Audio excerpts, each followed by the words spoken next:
From the broadcast center at BCIT's Burnaby Campus, this is All Talk Radio. You're listening to 1680 The Crow. Good afternoon and thanks for joining us. I'm Jagger Oslali with your 1:30 Sports Update. Ottawa Senators General Manager Pierre Dorian's departure was announced this afternoon at a press conference held at the Canadian Tire Centre. Steve Stiles, the team's president of hockey operations, has been appointed as the interim GM. This decision follows the NHL's penalty against the Senators, which resulted in the loss of a first-round draft pick due to their involvement in the mishandled Evgeny Dadonov trade with the Vegas Golden Knights and Anaheim Ducks in March 2022. Additionally, last week, Senators forward Shane Pinto received a 41-game suspension for his involvement in activities related to sports wagering. Dorian had assumed the position of GM in April 2016, succeeding the late Brian Murray.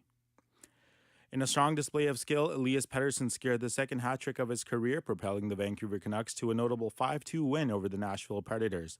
During the intense matchup, Sportsnet 650's commentary captured the moment as Pettersson scored his second goal in the second period, shifting the score to 3-2 in favor of the Canucks. Now to Hronek, left circle. Try to pass back to the blue line, broken up by Cole Smith. Kuzmenko's in to get it. He'll carry top of the point. Saucer pass to the right circle for Pettersson. Fake the one-timer. Pettersson shoots, scores! The Vancouver Canucks now head out on the road for a contest against the San Jose Sharks Thursday night before returning home to host the Dallas Stars Saturday at Rogers Arena.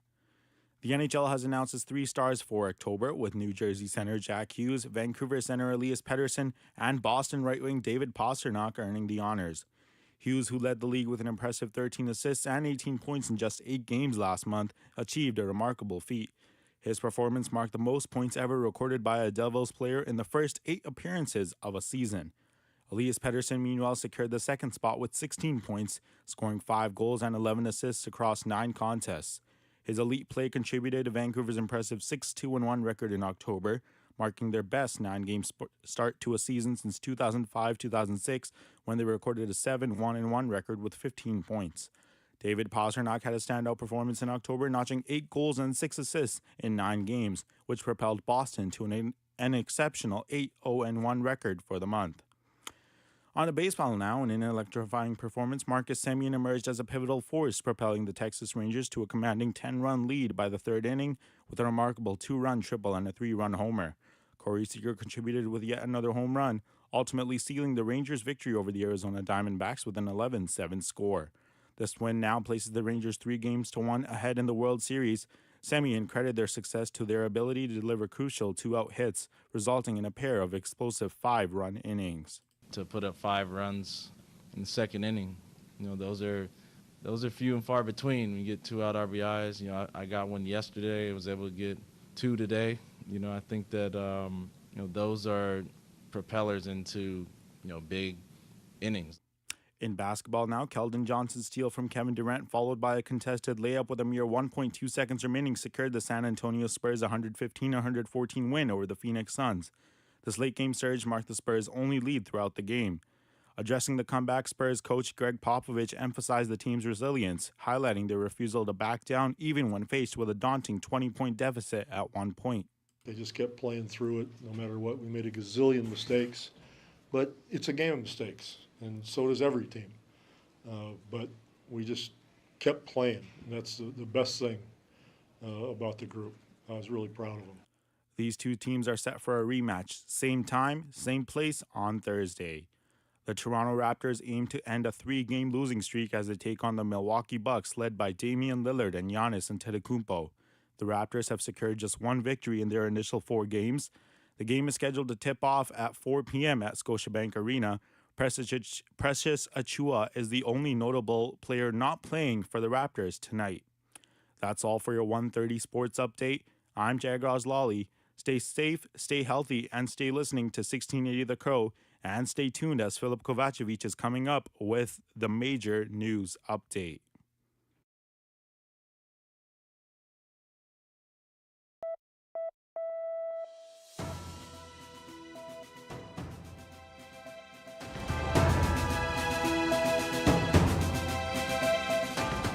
Stay tuned for more on BCIT's 1680 The Crow.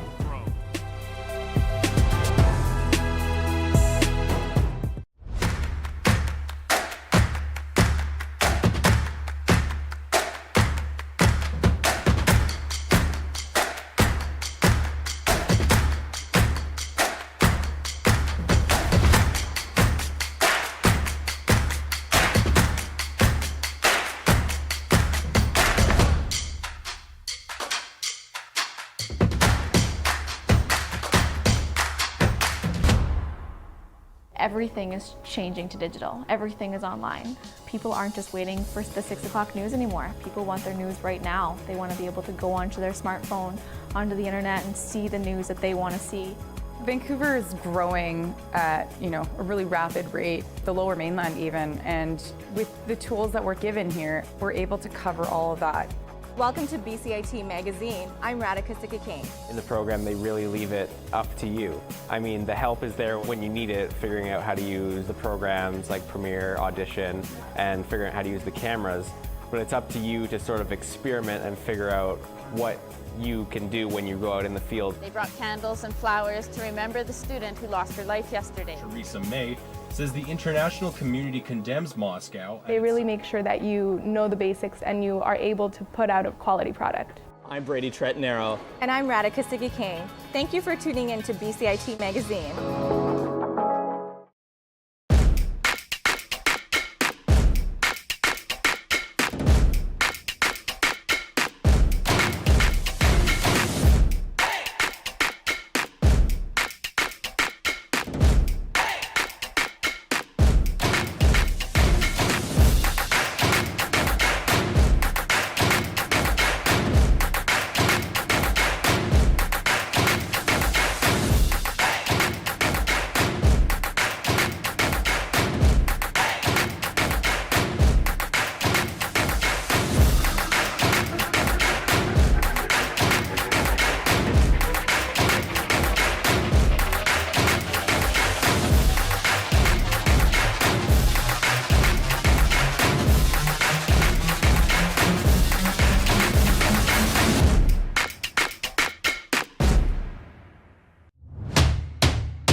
Welcome to For the Record. I'm your host, Jocelyn Chappelle, and today we're diving into decomposition and the important role insects play when examining dead bodies. The proper term is forensic entomology, and it dates all the way back to roughly 800 years ago in China. The most helpful insect would be the blowfly.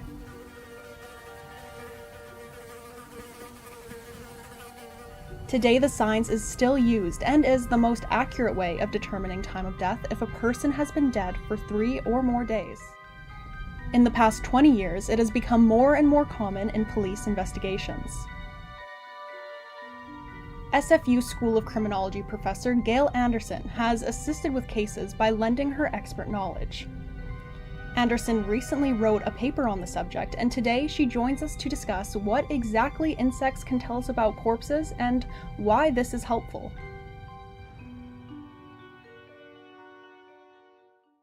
What role do insects play in determining a person's time of death?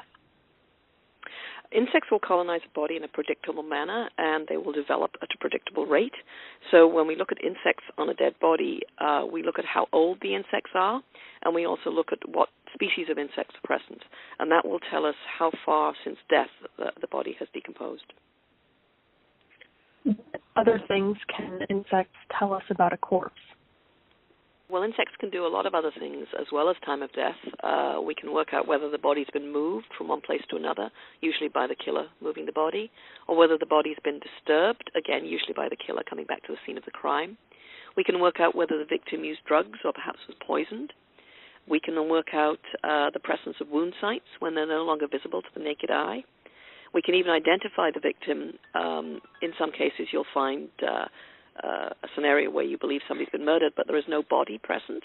But if you look at the insects that may have dropped off the body when perhaps the killer moved the body, you can get the DNA from the victim, the food source, back from the insects. How is this information used to help police, and how long have they been using insects to help determine these different sort of things? So it's actually an extremely old science. It's been used, I'd say, in modern forensic science in Canada probably since the 60s, and most commonly since the 70s and 80s and on since then. How has the science changed over the years? Basically by learning a lot more about it, by understanding a lot more about insect colonization and what kind of species will colonize in different times, developing development rates, understanding much more about the relationship with the insect and the body and the bacteria that live on the body. So primarily just understanding a great deal more. Back in the 60s and 70s, there wasn't much knowledge about it. There wasn't much sort of strong scientific research behind it. But since, I'd say, probably the 80s and onwards, research in this area has just exploded. So we know a great deal more about the insect relationship with the dead body. On that note, are there any type of insects that have been discovered in recent years or just overall that are more helpful than others in getting information about corpses? Well, the most valuable insects are the blowflies, the Calliphoridae, because they arrive very shortly after death if the conditions are appropriate. So when they come really, really quickly, they're the ones that we are primarily going to be using to estimate the elapsed time since death. Now, the research paper, it really dives into this topic. What sparked your interest?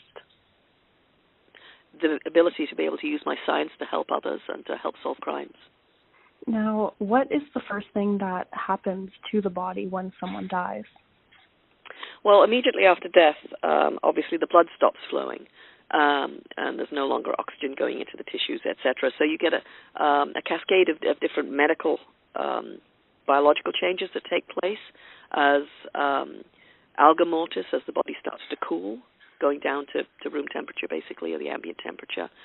Rigor mortis, as there's no more oxygen there and lactic acid starts to build up and the muscles become stiff.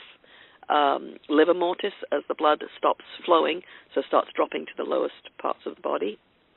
Obviously, the body's cooling. There's a lot of bacterial activity. We all have a lot of bacteria in us already, naturally, and they're usually helpful bacteria. But after we die, they help to break the body down. So there's a cascade of different biological features that are happening as the body starts to break down. Now, I had one last question. I saw in the paper that insects can also be an indicator if a victim used drugs or was poisoned. Would you mind briefly touching on how that works?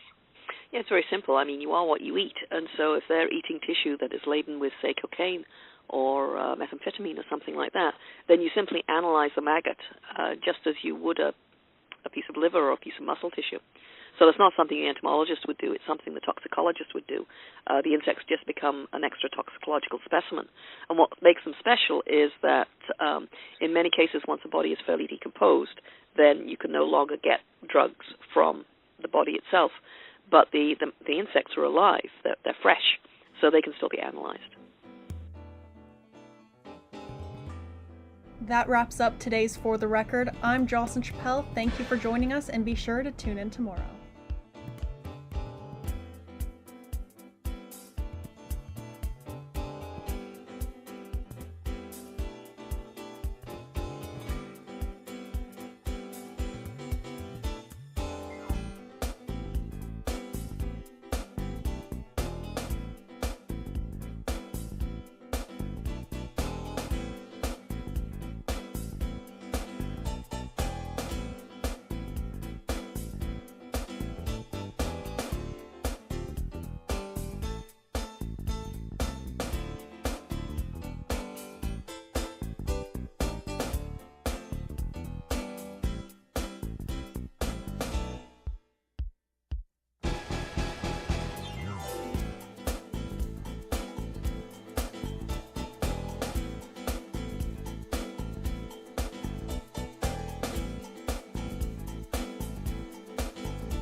Everything is changing to digital. Everything is online. People aren't just waiting for the 6 o'clock news anymore. People want their news right now. They want to be able to go onto their smartphone, onto the internet, and see the news that they want to see. Vancouver is growing at, a really rapid rate, the Lower Mainland even, and with the tools that we're given here, we're able to cover all of that. Welcome to BCIT Magazine. I'm Radhika Sikakane. In the program, they really leave it up to you. I mean, the help is there when you need it, figuring out how to use the programs like Premiere, Audition, and figuring out how to use the cameras. But it's up to you to sort of experiment and figure out what you can do when you go out in the field. They brought candles and flowers to remember the student who lost her life yesterday. Theresa May says the international community condemns Moscow. They really make sure that you know the basics and you are able to put out a quality product. I'm Brady Tretnero. And I'm Radhika Sikakane. Thank you for tuning in to BCIT Magazine.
everything is changing to digital. Everything is online.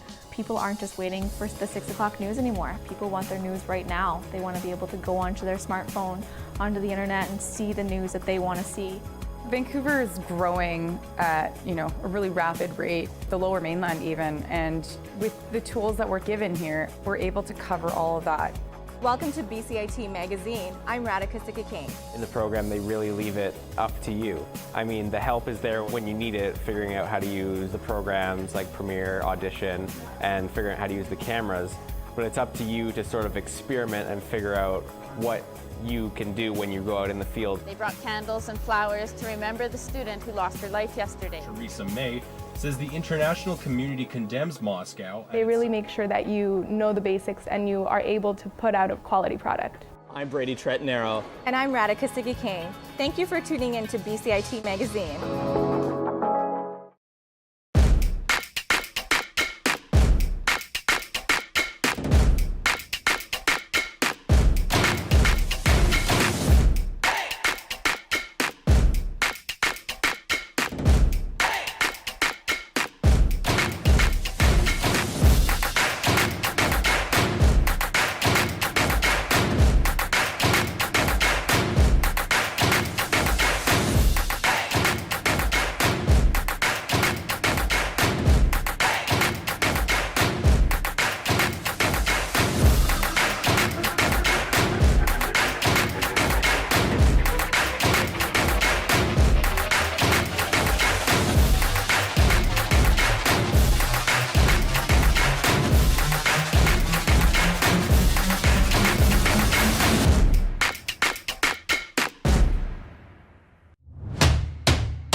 From the Broadcast Center at BCIT's Burnaby Campus, this is All Talk Radio. You're listening to 1680 The Crow.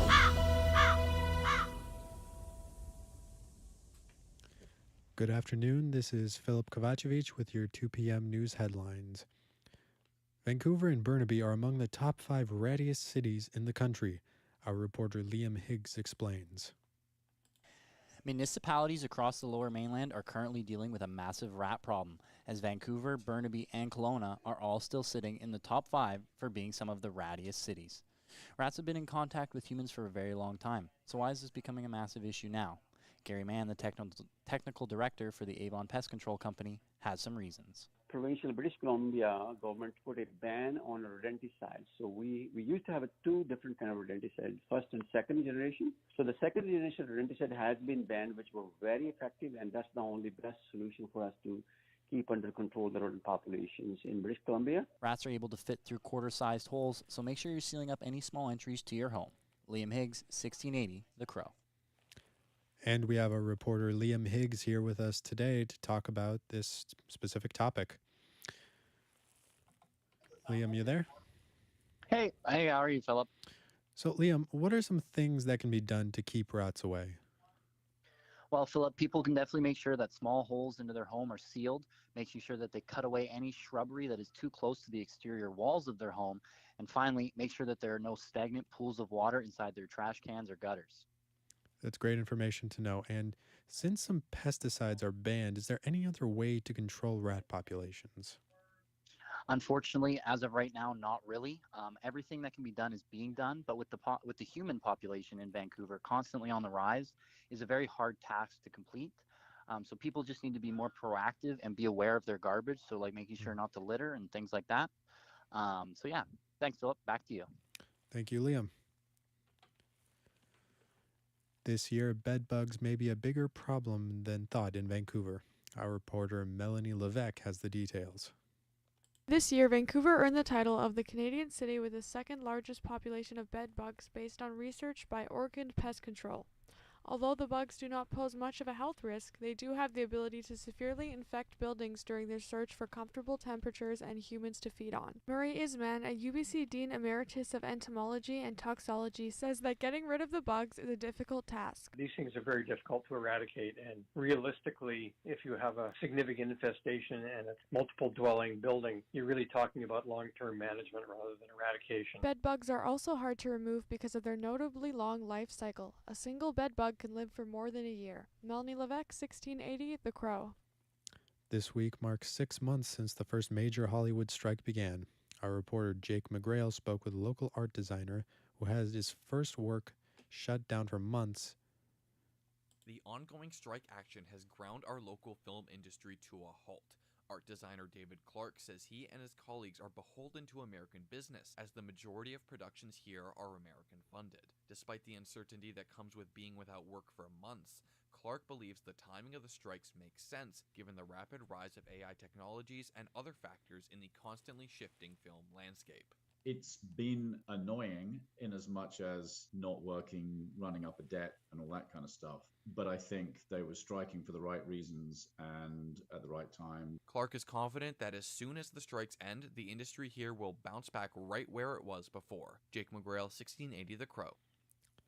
A woman accused of stealing nearly 24 vehicles, many of them work vans filled with expensive tools, has been arrested in Abbotsford. Police in the Fraser Valley City say charges against Charlene Williams are linked to theft stretching all the way back to January. Williams is facing a total of 10 counts, and court documents show she is not in custody, but has been ordered to return to court on November 20th. Police say they were particularly concerned about the theft of work vans because of the significant problem those thefts caused to the victims, their families, and their businesses. New targets tabled in Parliament show the government plans to level out the number of new permanent residents to Canada in 2026, predicting an end to the record-breaking year-over-year immigration. Immigration Minister Mark Miller gave new targets for the next 3 years, which call for the number of new permanent residents to hold steady at 500,000 in 2026. The plans show that the targets for 2024 and 2025 will increase as planned. The Liberals have aggressively increased their targets over the past several years and surpassed records for the number of permanent residents admitted in a year in both 2021 and 2022. The minister said last week that Canada needs immigration to fuel Canada's gross domestic product, and there would be an economic cost to lowering yearly targets.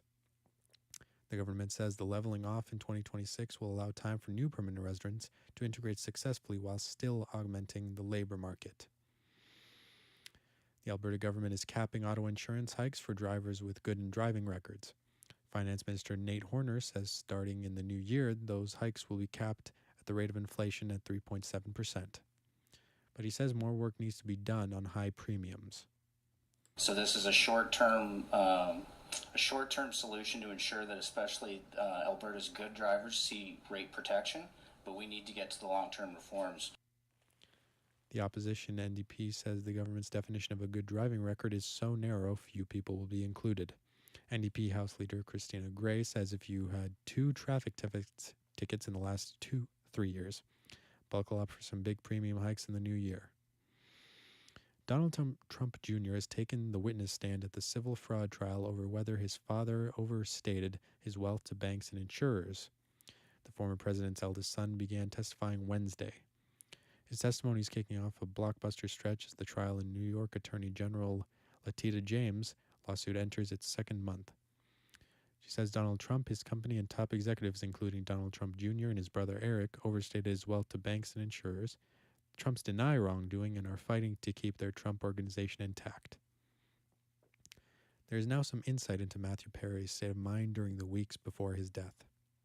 Happy and chipper. He didn't seem weighed down. Friends co-creator Marta Kaufman on the Today Show Wednesday saying she just saw Matthew Perry 2 weeks ago. He was in a really good place, which is why this seems so unfair. As for what she knew about his health, he looked good.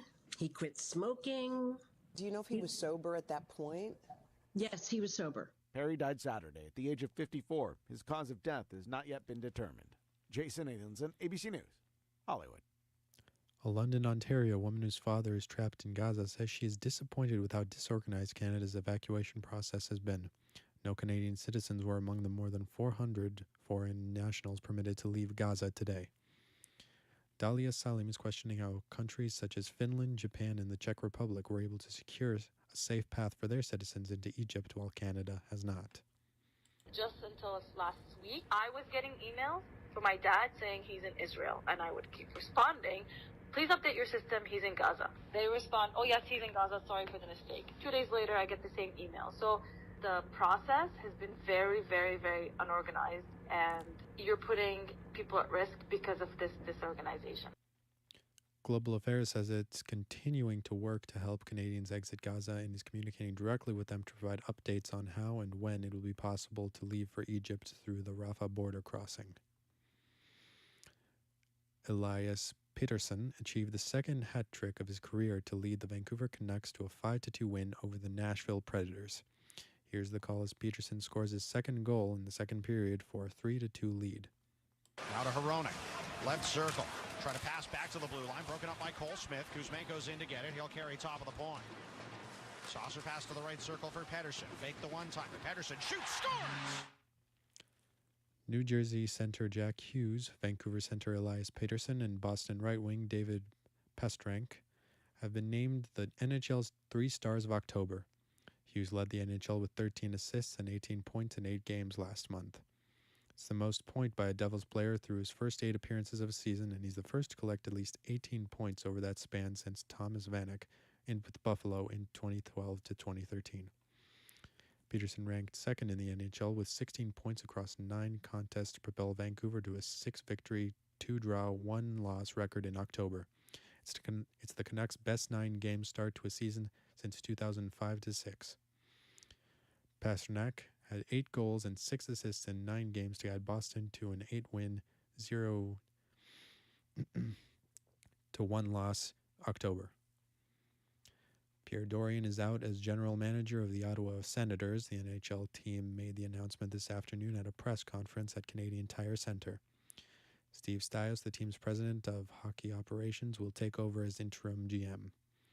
This move comes after the league docked the Senators a first-round draft pick for the club's part in the botched Evgeny Dadonov trade between the Vegas Golden Knights and Anaheim Ducks in March 2012. Playing in his 4th NBA game, Spurs forward Victor Wembanyama missed his first 5 shots before throwing down a sensational dunk in the final seconds of the first half in San Antonio's 115-114 win over Phoenix. Here's the call as Wembanyama makes a dunk in the 4th quarter for a 113-114 lead. The cell, right wing 3 to tie it. Off the back of the rim, that follow slam is good for Victor Wembanyama. That makes it a 1-point game. 114-113 with 6.8 seconds to go. Texas Rangers beat the Arizona Diamondbacks 11-7, move ahead 3 games to 1 in the World Series. Game 5 is tonight in Arizona again, and for now, here's the final call. Sets, fires. Swing and a ball popped up. Foul ground, first base side, low near the dugout. He's got it, and that's the ball game. And the Texas Rangers have taken a commanding 3-1 lead in this World Series. They win it here 11-7. Now for the weather, it'll be mainly cloudy for the rest of the afternoon with a temperature high of about 12 degrees Celsius. And tonight they'll be expecting some rain with a high of 8 degrees Celsius. Those were your news headlines for 2 p.m. Philip Kovacevic, 1680 The Crow.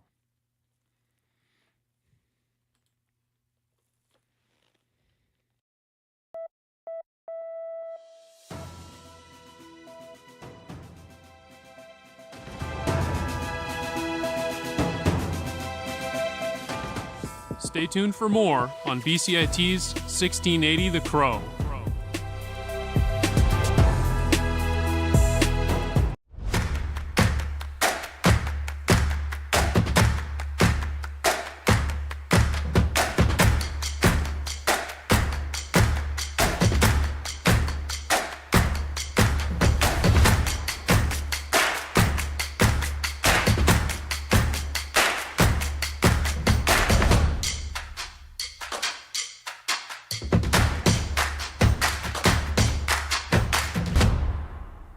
Everything is changing to digital. Everything is online. People aren't just waiting for the 6 o'clock news anymore. People want their news right now. They want to be able to go onto their smartphone, onto the internet, and see the news that they want to see. Vancouver is growing at, a really rapid rate, the Lower Mainland even, and with the tools that we're given here, we're able to cover all of that. Welcome to BCIT Magazine. I'm Radhika Sikakane. In the program, they really leave it up to you. I mean, the help is there when you need it, figuring out how to use the programs like Premiere, Audition, and figuring out how to use the cameras. But it's up to you to sort of experiment and figure out what you can do when you go out in the field. They brought candles and flowers to remember the student who lost her life yesterday. Theresa May says the international community condemns Moscow. They really make sure that you know the basics and you are able to put out a quality product. I'm Brady Tretnero. And I'm Radhika Sikakane. Thank you for tuning in to BCIT Magazine.